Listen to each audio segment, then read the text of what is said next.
Hello बच्चा लोग, मैं कंचन आपका स्वागत करती हूँ हमारे YouTube channel lots of study पर।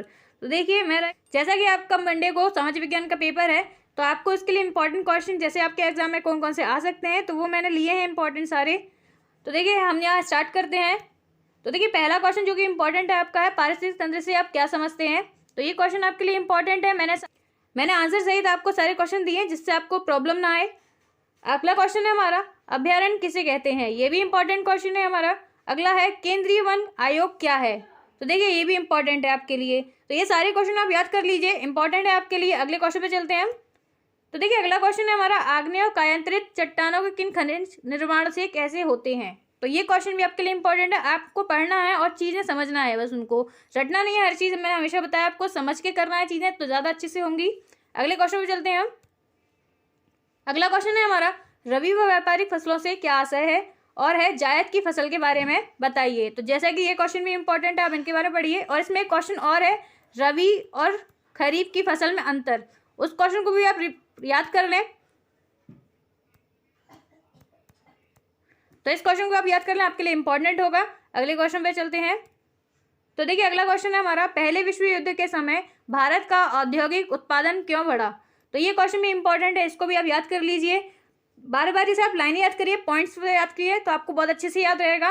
और चीज़ें समझना है, मैंने हमेशा बोला है, रटना नहीं है चीज़ों को। और देखिए, कुछ चीज़ें इंपॉर्टेंट है तो ज़रूर उनको याद कीजिएगा। और जैसे कि ये दिया रखा है हमारे, सूरत बंदरगाह 18वीं शताब्दी के अंत में होशिये पर पहुंच गया, स्पष्ट कीजिए। ये क्वेश्चन भी आपके लिए इंपॉर्टेंट है। ये पहले वाले पेपर में भी आया था, अब भी आ सकता है, इंपॉर्टेंट है ये क्वेश्चन। अगले क्वेश्चन पे चलते हैं। आंसर सही दिखेंगे, लेकिन कुछ क्वेश्चन आपको ब्लर दिख सकते हैं, तो आप कोशिश की उसको अपनी क्वालिटी बढ़ा सकते हैं। देखिए, अगला क्वेश्चन है हमारा, 1840 के दशक के बाद रोजगार के साधनों में क्या कारण बढ़ा। तो ये क्वेश्चन भी इंपॉर्टेंट है, इसको याद कर लीजिए। छोटा क्वेश्चन है, आपके ज़्यादा से ज़्यादा दो नंबर के क्वेश्चन आते हैं, तो 2 नंबर के क्वेश्चन के लिए इंपॉर्टेंट है। अगला है, चैम्बर ऑफ कॉमर्स क्या था। तो ये इंपॉर्टेंट है। और ये हमारा 19वीं सदी के आखिर में बुनकरों और कारीगरों के सामने क्या समस्या आ गई। तो ये क्वेश्चन आपके लिए इंपॉर्टेंट है। अगले क्वेश्चन पे चलते हैं। तो देखिए, अगला क्वेश्चन है हमारा, पांचांग से क्या अर्थ है। ये वाला क्वेश्चन इंपॉर्टेंट है। वहीं अगले पे चलते हैं हम, समरूप समाज से क्या आशय है। तो देखिए, ये इसमें लिखा है, समरूप समाज एक ऐसा समाज है जिसमें सामुदायिक, सांस्कृतिक और जातीय विभिन्नताएं ज़्यादा गहरी नहीं होती हैं। तो इस क्वेश्चन को आपको पढ़ लेना है। कहीं बहुत छोटे क्वेश्चन है, 2 नंबर के क्वेश्चन आएंगे, तो आप इजीली इनको याद कर सकते हैं। और देखिए, ज़्यादा इसलिए भी है क्योंकि आपके बहुत क्वेश्चन आते हैं सोशल साइंस में। तो देखिए, अगला क्वेश्चन है हमारा, अगला है हमारा, अस्वयं शक्ति आंदोलन क्या था। तो ये क्वेश्चन याद कर लेना। वहीं अगला क्वेश्चन जो दिया है नीचे, टॉमी स्मिथ और जॉन कार्लेस में 2 समानताएं। तो इस क्वेश्चन को भी याद कर लेना है। और ये पहले भी आपका आ चुका है, एफ्रो अमेरिकी, तो हम इसको रिवाइज कर सकते हो। अगले क्वेश्चन पे चलते हैं। तो अगला क्वेश्चन है हमारा, दल बदल, इस बारे में पूछ सकते हैं। शपथ पत्र और राजनीतिक दल किसे कहते हैं। तो ये इंपॉर्टेंट है, ये आ सकते हैं आपके। अगले क्वेश्चन पे चलते हैं। अगला क्वेश्चन है, एकाधिकार क्या है। अगला है, कालाबाजारी किसे कहते हैं। तो ये इंपॉर्टेंट है आपके लिए, इसको याद कर लें। अगले क्वेश्चन पे चलते हैं। तो यहाँ देखिए, सूचना का अधिकार है, वो भी इंपॉर्टेंट है, इसको भी आप रिवाइज कर लें एक बार। फिर हमारा क्वेश्चन आता है, वस्तु विनिमय क्या है। एक वस्तु के बदले में दूसरी वस्तु प्राप्त करना, अदला बदली करना, उसी को हम वस्तु विनिमय कहते हैं। तो ये सिंपल सी डेफिनेशन है। वस्तु विनिमय का मतलब भी बहुत ही सिंपली हम उसी शब्द से निकाल सकते हैं। अगला क्वेश्चन है, शिशु मृत्यु दर क्या है।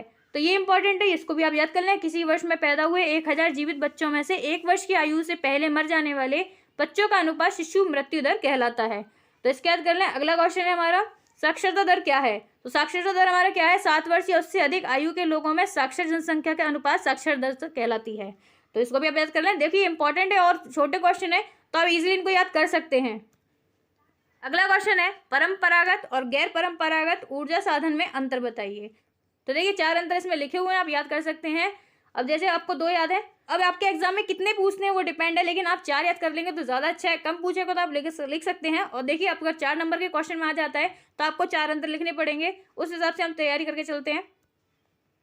अगला इंपॉर्टेंट है हमारा, उपभोक्ता शोषण के किन्हीं 5 प्रकारों के वर्णन। देखिए, इसमें आपसे 2 प्रकार भी पूछ सकता है, तो 2 प्रकार आप इसी में से लिख देंगे।